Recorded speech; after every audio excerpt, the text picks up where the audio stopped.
This is a new video series we're going to do here at Pride Fitness called the Kindly Savage Podcast. Now, you've seen me do it with my co-host and my assistant trainer, Justin the Beast Man Bonner. What we're going to do now is I'm going to do every week. I'm going to do one. We're just going to interview different people from Pride from down here at the Thunderdome in the Eat, Slay, Live podcast studio. And today we're having one of our Pride athletes on, and we had to get him on before he leaves for college. Our guest today is, and I'm going to screw his name up, and I practiced it 7 times before we started this, and every time he just kind of laughed and he said close enough. So I'm here with Abe Wojcikiewicz. That was the worst one I did, wasn't it? Probably. But anyway, Abe he just graduated from Civic Memorial High School. He's a wrestler there. This year I'd say you had a pretty good year, don't you think? Like overall, like with your just everything there, wouldn't you say? Yeah. Yeah. Abe was valedictorian of his class. Abe won state in wrestling this year. Abe signed to wrestle at Stanford. And there's nothing that Abe hates worse in the world than talking and doing an interview, but here we sit. Anyway, Abe, welcome to the new Kindly Savage podcast. You're happy to be here, I'm sure. Yeah. And I just have you get a little closer to the mic. So pretty good year, huh, wouldn't you say? Yeah, always could use a little improvement. I mean, I took 2 losses out to the Beast of the East at nationally ranked kids, and, I'd like to have one of them back pretty badly, but yeah, not how it goes. Well, and I'm going to I was going to save this to the end, but and Jeremy Christensen, your head wrestling coach, he brought this up, and I was there after you won the state title this year. Everybody, they get done when they're winning the state title and they're doing backflips, and they pick up their coach and they hug him, and then they suplex him, and they go into this big cheering, they're all happy, and dude, it looked like you lost. You walked off the mat like you lost. There was no, you were mad. Yeah, I was pretty upset. And why? And you won. You won the state title. Yeah. The state title. And you were upset. Why were you upset, Abe? Because I really wanted a tech fall or pin, because I was trying to be the most dominant wrestler in the tournament, and I made a pretty good portfolio for that, but didn't you win the match by 12 points? Yes. And you wanted to win it by how many points? 15. 15. So, you know what? That is a terrible performance, not beating him by 15 and only beating him by 12. I'm kind of you know what? If I didn't even think about that. I shouldn't even had you on this show. It's so embarrassing. And like I said, we're skipping ahead a little bit. But what was, so your first, how many matches you wrestle in the state tournament? I think 5. I might be off by 5. Might be 4. You might. I gotta think. Give or take 1 or 2. First match, what was that? What was the score of that one? It was tech. So I was going for techs originally. I heard you're going to try to tech fall every single opponent. Not being cocky. It's just you set goals. I want to get to this, but you set goals and you want to achieve those, and you set very lofty goals. So you tech the first guy. Yes, and then I tech the second guy, which was a state record for tech at my weight for fastest. The fastest. How fast was that? 1 minute and 55 seconds, and I didn't know I had him teched when I had him on his back, so I burned a couple seconds before letting him. So third match, it was a pin. Now I was there for that one, and I think you realized you weren't going to tech fall him, so you're just I'm just going to pin him. Isn't that what kind of went down?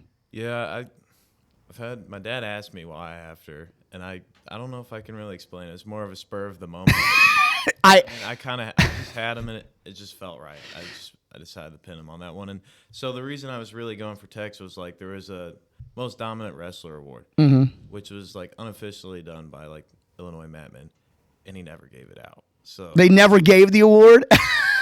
Illinois Matman, where are you at with the most dominant wrestler award? Izzy Martinez. Who is it? Izzy Martinez. Izzy, where are you with that? I'm sure he's going to be listening to this, to him and millions of other people. So, it is kind of a bad performance when you accidentally pin your guy in the third match of the state tournament. So, yeah, I'm kind of embarrassed about that, too. So, fourth match, do you tech fall him? So that would have been the state finals, so no. Oh, 4. So you did not. So Yeah. it was 4. So you went you went storming off it there like you just lost. But so now that we kind of want to get to that. So what how old were you when you started wrestling? I was in the 3rd grade, so probably about 8 or 9. That's almost a late start, isn't it, these days? Kind of. A lot of people are starting around 1st grade and whatnot now. Yeah. So when you first started wrestling, I mean, did you fall in love with it? It was a little bit of a back and forth. My first year, I really liked it because I was younger, and then I tried to take it more serious. Really, like my 2nd year, like in the 4th grade, and I like where my parents really started sending more practices, and I really, honestly hated it that year. And that was probably the closest I would have thought about ever quitting. It was just a lot of practices, and I didn't want to be there. I mean, practice sucks. I was a little kid. I didn't fully understand everything yet. And then 5th, 6th grade started to get better. It was really the 6th grade when I started to really like enjoy the process a little bit more, you know, putting in the work and changing things in the practice room and then going out performing. I felt a lot better about what I was doing. I started to understand like the grand scheme of it, what it all meant. I wasn't just going to the tournament and playing on my mom's iPad in the stands. I was enjoying it just a lot more. And wrestling's more than any other sport. It's one where if you don't like love it, it's going to be dreadful. The practices, the grind of it all, it's going to be dreadful. It's not a fun sport. Nothing about the sport's fun. I'm gonna stop you there real quick because you brought up iPads, and this was a story I wanted to tell. I came to the CM Wrestling tournament this year, which you won that tournament. And how fast did you win the whole tournament? Under a minute. Was it 3 matches or 4? I don't quite remember. It was 3 or 4 matches, and Abe won the entire tournament in less than a minute. So it meant he pinned 3 or 4 people in less than a minute. I feel like that was like people didn't talk about that enough. Do you know what I'm saying? I know you don't give a crap, but I thought that's insane. That's got to be a record. That might be a record for any freaking tournament anywhere. I don't know. I'm not a historian on it, but man, it seemed pretty freaking fast to me. Because a lot of little things could go wrong. Someone could run around. I mean, they could play just good defense against you, but that's insane. Yeah. I mean, maybe they just didn't see it. So maybe. Well, here you go. Illinois Matmen. Here you are.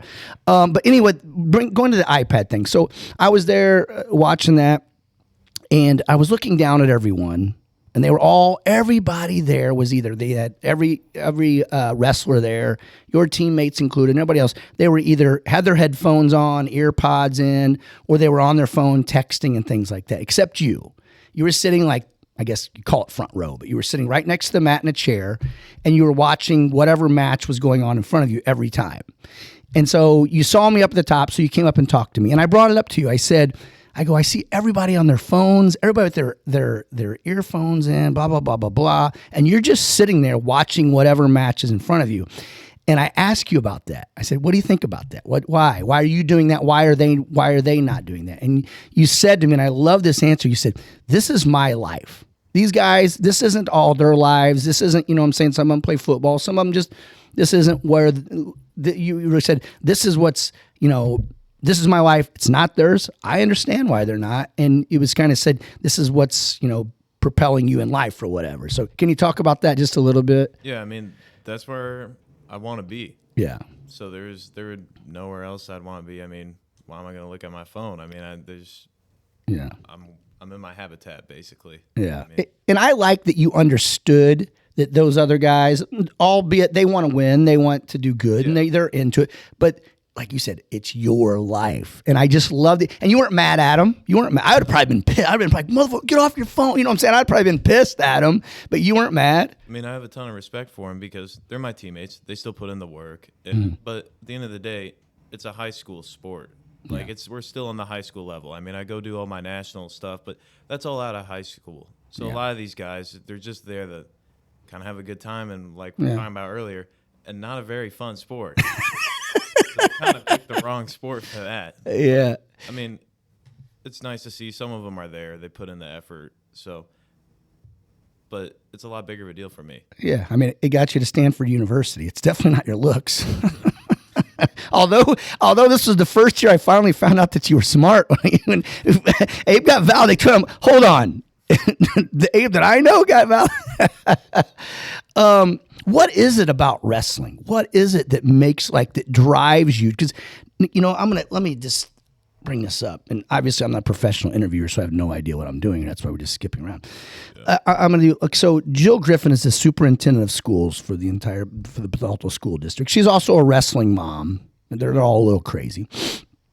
So this is what she said about you. If I had to describe Abe in one word, it would be a grinder. From a young age, Abe has always seen the value in a consistent and relentless work ethic while setting high expectations and superior goals for himself.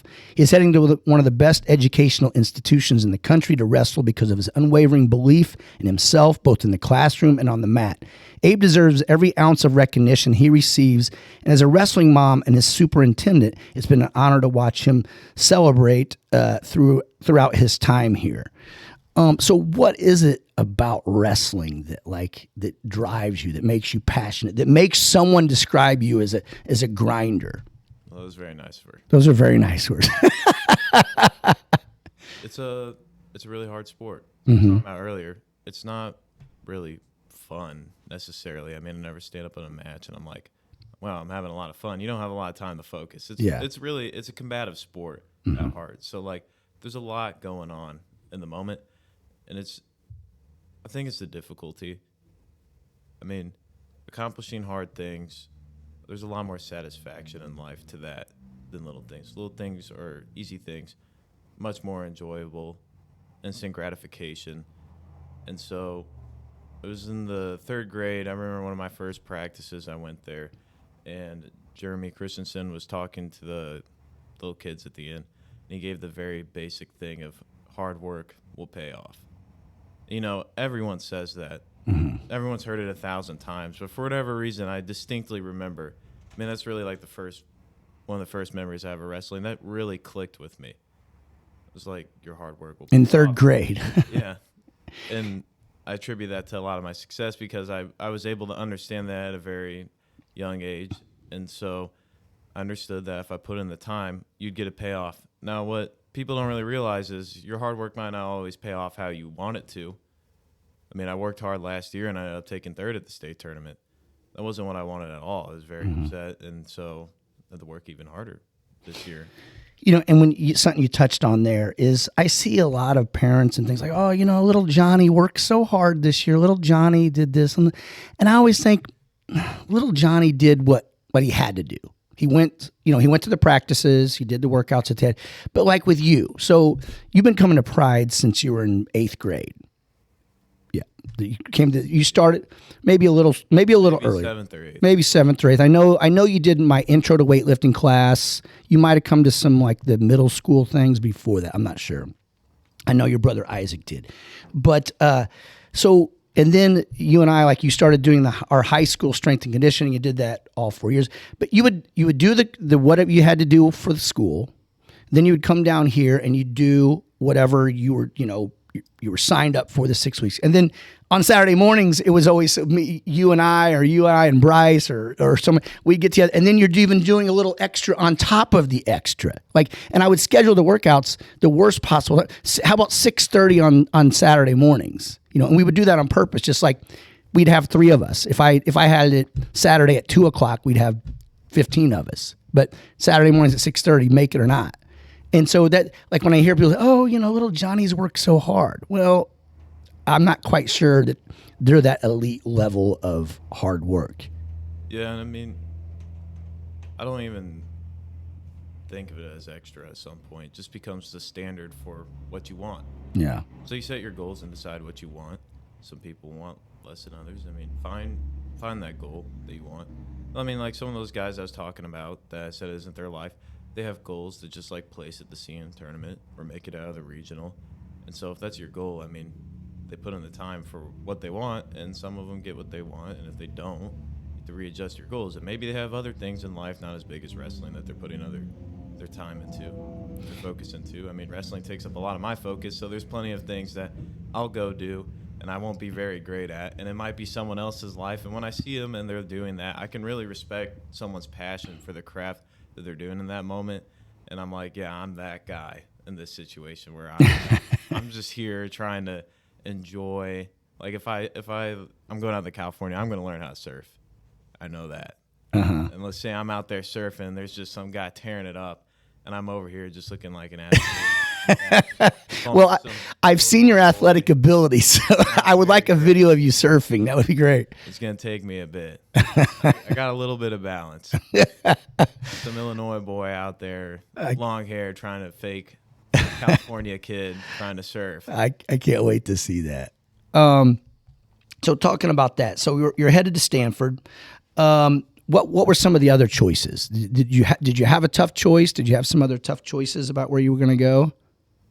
Yeah, but I think Stanford was really, they came out on top. Obviously. Obviously, yeah. But I had choice. It was a little bit of weird timing with all of it. I talked to a lot of schools. I might talk to, my dad would know the number. Probably maybe 24 to 25 like D1 colleges, and some not as big as others, and some more. And so it was around that time, would have been right after my state tournament my junior year, and so I like tore some tendons, not tore, but like sprained, so there are little rips in them. And I came off the state tournament. I couldn't go to like nationals or anything, so I kind of had my colleges like planned out, and I went and visited. I think the last colleges I visited were Brown and Harvard, and so I've heard of those. Yeah, and so they had the academics and everything, but I mean, you talk to the coaches and they just didn't have the wrestling team. And I really liked the Brown coach, and just Stanford has a program, and so Rob Cole, who was at Cornell, and if you don't know anything about wrestling, Cornell's a really good school, and so most people might know. Iowa and Penn State are the ones that like own the wrestling world. So at the end of the day, it really comes down to that third place trophy at the NCAAs, and those are your Big Ten schools. And so Rob Cole managed to take Cornell, an Ivy League school, and build it into a school that just took third at the NCAAs last year, which is a really big deal because those big heavy programs, they just suck up all those top ranked guys, and it takes a lot so he decided to transfer out of Cornell around. Last year was like his first year of his recruiting class. And so he's been bringing some pretty heavy At hitters. Stanford. Yes. At Stanford. So he left Cornell and now he's at Stanford. Yes. So there's a really, really big draw out there to that program now. And you had to feel good to be recruited by someone like him. Yeah. I mean, I didn't fully know who he was, to be honest. Yeah. I mean, I was pretty bad about it. I didn't know the colleges, to be honest. Yeah. I remember, so he was like out in Iowa, I think, visiting another kid for something. And so the original way they heard about me was Ryan Griffin was at a wrestling tournament, and he knew a guy, and I'm bad with names. He knew a guy that worked with Rob Cole. And so Ryan put in a good word for me. Thank you, Ryan. Thank you, Ryan. Yep. He put in Hey, first of all, Ryan Griffin, one of the best, right? Yeah. What a great guy. He's been a big part of. He's been around my whole time. I mean, as long as Bryce has been there. Yeah, he's a great dude. Yeah. So he put in a good word for me, and this guy, I guess, has a little bit of buying power with Cole, and so I'd wrestled on some dual teams with this guy's son, so he must have. He'd seen me wrestle, so he's seen me wrestle, and Ryan's told him this now. He just didn't know I was smart. that makes two of us.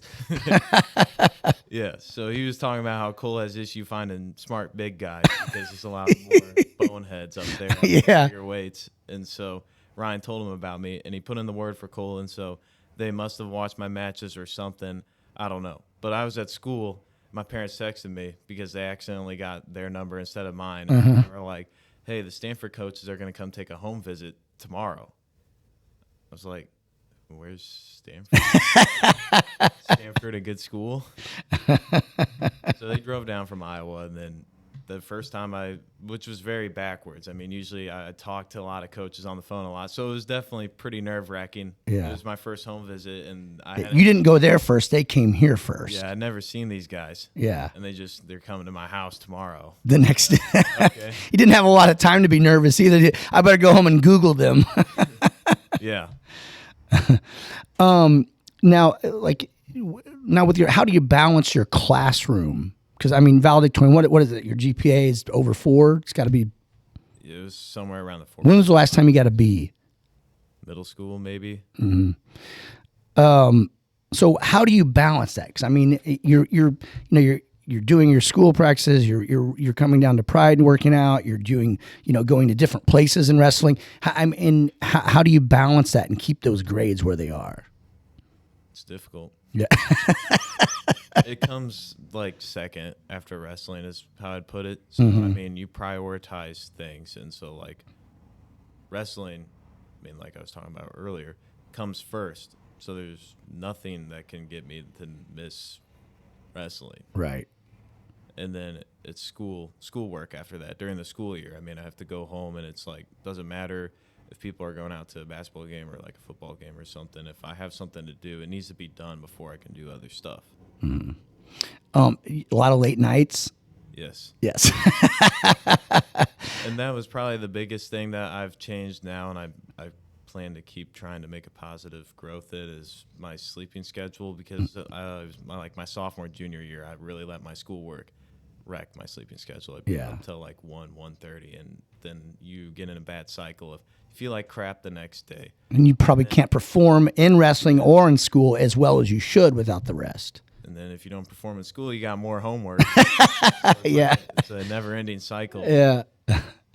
One thing that I admire about you, and I've seen, is that, and I've heard you talk about it, and other people that said have talked about you. Like, you set goals. Like, you have goals. Do you write these down, or they're just in your head, or how does that play out? Or do you like every beginning of every year, do you make them? New Year's, are you New Year's resolution guy? How do you set these goals? Is it like, do you write them on a mirror or something, or what? How does that work with you? So I have before I've written it down. Mm-hmm. And some people need to do that. So if that's what you need to do, it works for you. But I keep a lot of them in my head. Mm-hmm. And so it's kind of relative to what I want. I mean, I always want to win. Mm-hmm. So if I get to the tournament and I meet my goal at the tournament, I get greedy while I'm there. I just like more and more and more. It's always more. So the bar, you get over the bar, it always goes up a little bit. But I believe in setting goals, like big goals, like impossible goals, because people are afraid to state what they truly want in the idea that they fail. And I'm not afraid to do that. I mean, failure is part of the growth process. So I'll sit here right now and I'll say, I wanted to win an Olympic title. And that's ridiculous. I mean, it's incomprehensible. I have no idea what it's going to take to get there. And chances are, with the statistics, everything is against me. I mean, I most likely will fail. And I'm not afraid to say that. I'm set that as a goal. I'm going to train towards that. And if you fail, I likely will be successful along the way. I mean, if that's what you're training towards. So I'm a big advocate of like looking for the maximum out of everything you can get. I mean, there's no point of doing something halfway. I love that. That's you're so, like, your maturity level is with setting goals like that is just beyond. It's beyond your years. Now you also have a lot of faith too, right? Like church and your spiritual. You have a spiritual journey too, don't you? I mean, a lot of times I would schedule. My church was later than yours, so I would like, hey, we're gonna, like, mine started at 10, and yours started like 8 or 9. Like, hey, we're gonna work out on Sunday mornings at like 7 or 8. Like, I can't. I have church. So talk about that. Is that something that you prioritize too? Like your walk in faith? Yeah, I think it's really important. And so I believe a lot of my like base structure values in life have came through being a Christian. My mom's a Lutheran, my dad's a Catholic, so we're like a little bit of a hybrid. How's that work in the house? I'm more Lutheran. Yeah. I mean, that's what I I do communion through, but I've been to the Catholic Church and everything. Mm-hmm. So I've seen both sides of it, and I mean Christianity still. So, but it's taught me a lot. I'd say early on about like humility, and I think even if you don't believe in it, it's still a very good structure to have and to follow as a person. I mean, the idea of giving glory to someone greater than you and not like claiming all your success, especially in the athletic side. I mean, I always think about that with my wrestling. I claim all my failures and all my losses, and I try to claim as little as my success as possible. I try that you give that to everyone else. So many people have invested time into me, and that's also motivating too. Especially it keeps growing. So as I'm going out to college, I realize how many people I've wishing me luck out there, and it's like I mean I want to go out there and I want to do well for them, and all those people that have practiced with me, all those coaches that put time into me, and I mean I hope to give back more. I mean I give back in some small ways, but as an individual athlete in an individual sport, there's a whole lot of taking going on. So I try not to claim my successes. I want to give those to other people. I love that, and it also like just having a faith and walking in Christianity like that. It gives you a moral compass too, to kind of you know what I'm saying. So it kind of keeps you on that straight and narrow. I was talking to your head coach Jeremy Christensen. He was talking about. He says. He said, when Abe was young, I had a hard time finding people to practice with him. Some really good kids who might be better than Abe didn't want to practice with Abe, not because he was better, but quite the opposite. He was just so hard on them and made them work the entire time. As time went on, Abe would start to beat them again and again, and then things came full circle. Now they still don't want to go with him, not only because they will know he'll go hard, but because he's better than them now too. And he also talks about the goals and the drive you had to achieve and those. And he talks about how mad you were that you didn't win or didn't beat the guy, tech fall the guy in the state tournament. So how has Jeremy been influential in your life? First of all, the state tournament thing, because I feel like when we hit on it earlier, I wasn't. You're not bragging. I wasn't trying to be a crybaby. No, all upset. No one thinks that. I don't want anyone to. No one thinks that. It was more like you set your goals, right. And so obviously, the state tournament was a standard. Yeah. And I knew I'd win. I was 100% confident in it, and so I was really trying to challenge myself, and so I was upset that I failed that, but I wasn't trying to big baby come off. No one thinks you're baby. And I had those interviews, and my parents were like, "You can't be all upset. You're trying to be all doom and gloom." When they were talking to me, I mean, I still won the state title, so. But Jeremy's been pretty instrumental in your wrestling career, correct? Yes, he was my first coach, and so he's something very unique. He is not the average coach at all. I mean, he's a high school coach. He's been there my whole time. He was a big advocate of the Bulls. I mean, he was there for a really long time, and he's my high school coach all 4 years. And so Jeremy would go to these big national things with me. And a lot of high school coaches, they don't do that. Kids have their clubs, whatnot, and Jeremy will go out to 32s with me. He'll go all the way out to North Carolina. He has 3 kids and a wife. Yeah. And he'll be going down to the 32s to just to coach me or Bryce and some of the other CM guys for the weekend.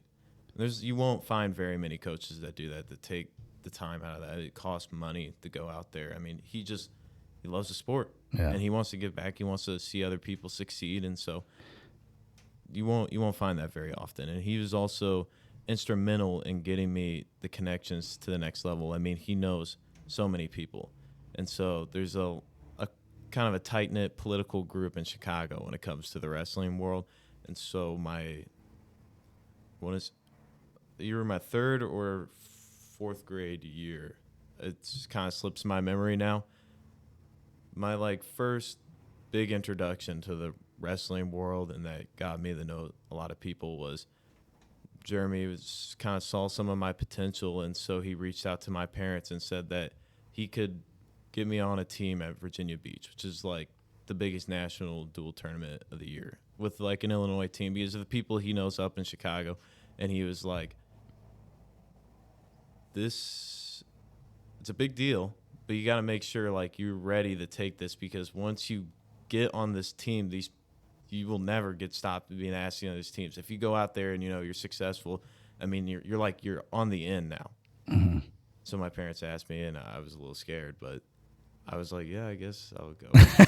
I guess. Yeah. I went out there and I performed well enough that it gets you a lot of notoriety. Yeah. And you get around those people in Chicago's faces, and then they know you, and so it's just becoming known. Speaking of faces, what are we gonna we taking the hair and the beard and the mustache? We taking all that to California with us? Is that because Jeremy was talking about, like, I guess there was, like, before the beard was really there, like your kind of stash grabber, and then there was a time when everyone put on fake mustaches or whatever for you. Yeah. So my mustache started as a joke. It's ending as a joke too, but anyway, go. Yeah, it's still a joke, I guess. Yeah, so we were. I wrestled a kid at Litchfield my sophomore year. So Jeremy had been making fun of my mustache for a while because I'd been growing it out. It's a little like a little peach fuzz. Look, you've been drinking orange Kool-Aid straight from the pitcher. Yeah, I got it. It was just a little like flaky hairs. You always ask me what kind of caterpillar I had on my head. Right. And so I wrestled this kid from Litchfield, and he'd won state the year before, and it was my sophomore year. So I didn't really have like a big name yet, per se, on the high school level especially. And so this was the first duel of the year, and I was down at the very end, and I pinned him. And it was a big deal. Mm-hmm. And so they're like, it was a stash. It was a stash. I guess I can't get rid of it. Right. So I just kept growing it out, and then they had the beard rule, so I shaved it, and then I just grew the beard too. So once I go out to California, I don't know what I'm going to do. I might shave my head. I've been thinking about it. Oh, man. I don't know if you have the face for that, bud. Yeah, we'll find out pretty soon. But you might fit in. It's out there by San Francisco, right? You might fit in well with that. I don't want to be all the other 10,000 wrestlers with a shaved head, but, Yeah. Paying for haircuts kind of stuff. I don't think you've paid for a haircut in a while. No. Here's a story I want to tell also about up there at the state tournament. This was, and I'm not going to fully be able to describe this right, but we're up there, and me and Don Brown went up there, and it was right before, it was a few matches or so before your finals. And so you came out of the bathroom, and there was really I don't know what you'd call that. It was outside the arena, not outside, but the walkway that goes around or whatever. Yeah. So you'd come out of the bathroom, and we saw you, and you didn't see us, and you were walking like one with that big ass head of hair. You're walking like it was like a lion, like stalking his prey. Do you know what I'm saying? You see a lot of wrestlers up there walking around with their chest puffed up and things. It's just what they do. But like there was nobody around, and you were just walking like a man, like possessed. Okay, you don't see us, and we're just kind of watching you, and we could tell you were just in a zone. And all of a sudden, you turn around, and then you see us, and you kind of look like we're now. You kind of look right into my eyes. In a less awkward way. You look at me, and you still got that just savage look on your face, and like you were in like this rage, this zone, and then it hit you that, oh, hey. Do you know what I'm saying? You came out of this little trance, hey, and I don't see you. You're not a big laugher and smile that much, but like you just came out of this trance, like, hey, like that, dude. I would have loved to somehow have that, and I'm not doing it justice how it was, but that was just a great moment to see that happen. So, and you probably don't even remember anything about it happening, but it was just super cool. So when do you leave to go first? Oh, they just put up so how do you feel about as you drive into your hometown? Now you lived in Bethalto your whole life, right? Yeah. Yeah. So now as you drive into Bethalto, there's your name on a sign, Abe state champion, blah, blah, blah. How do you feel about that? Pretty cool. I bet it's gotta be. And you know what? Here's another thing. And this is for people out there, all the millions of people, wrestling doesn't get the glory that if the basketball team wins state, oh my God, there's a ticker tape parade. We're having schools let out early, like everything. Do you know what I'm saying? And there's a big picture taking ceremony with the sign of the CM basketball team won. But with wrestling, it's just sort of Like the sign goes up. Someone sent me a picture. Like I didn't even hear about it. Well, my mom wants me to take a picture. So if you see me out there, she really wants that picture. And I was like, I don't know. If I see you out there, I'm getting a picture myself of that. Like, I don't know if I want it. I'd be out there. People are gonna see me. But, maybe you can do it in the middle of the night. She could turn the flash on.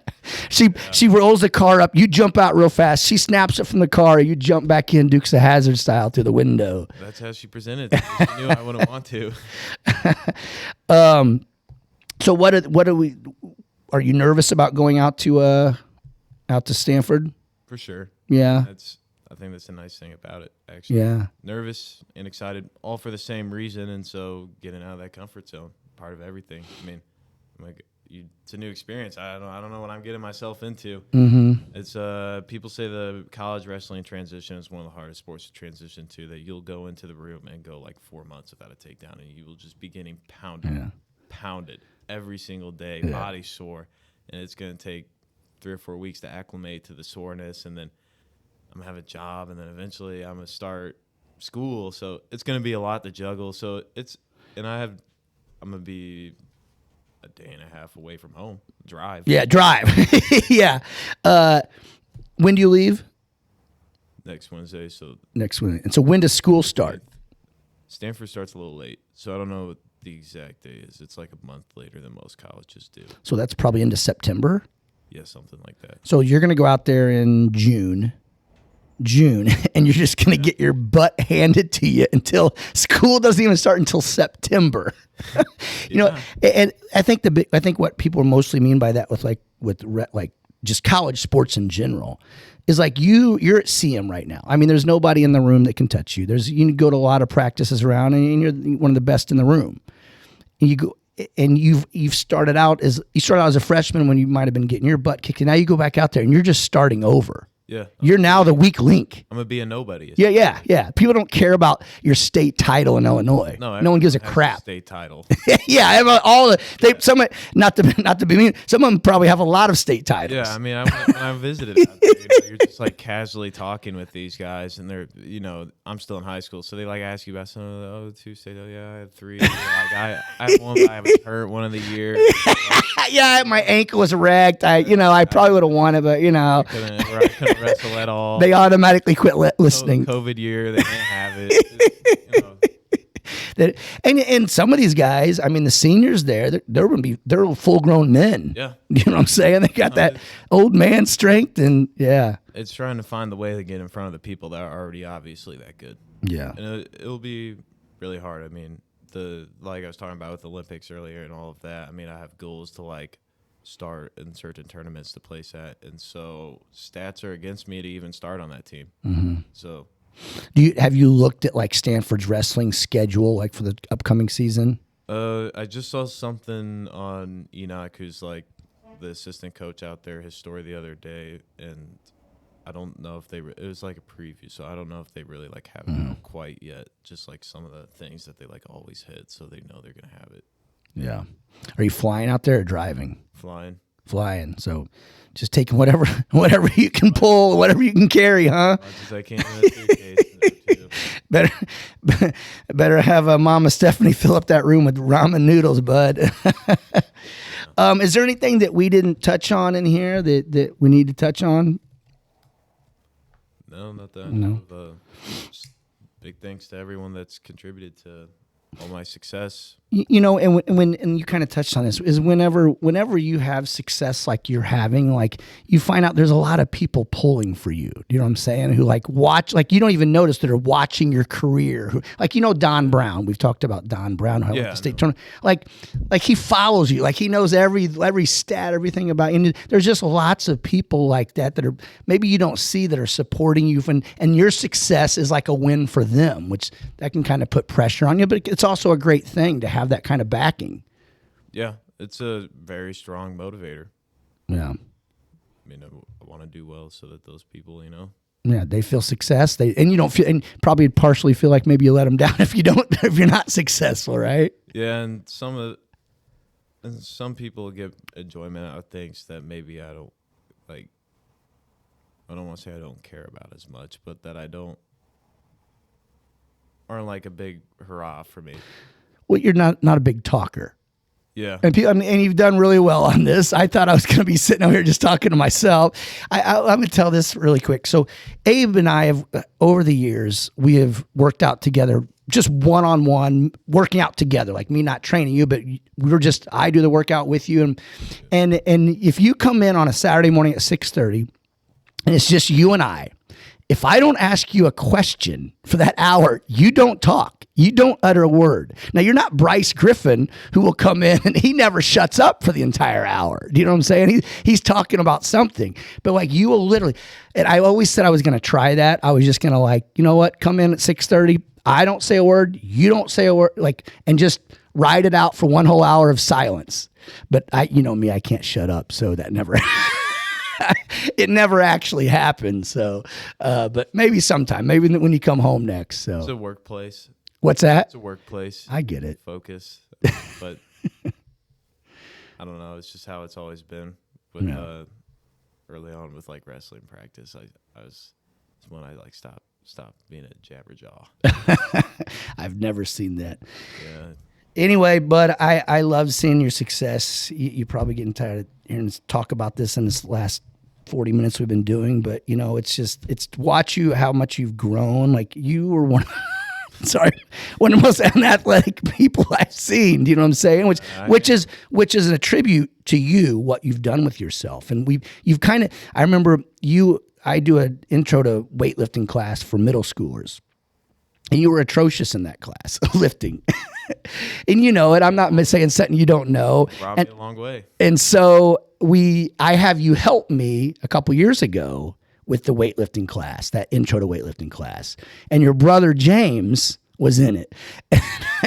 It was the spitting image of you lifting. And I remember you looking at him, like looking at me, looking at him like, oh my God, what is he doing? And I'm like, that was you, buddy. That was you.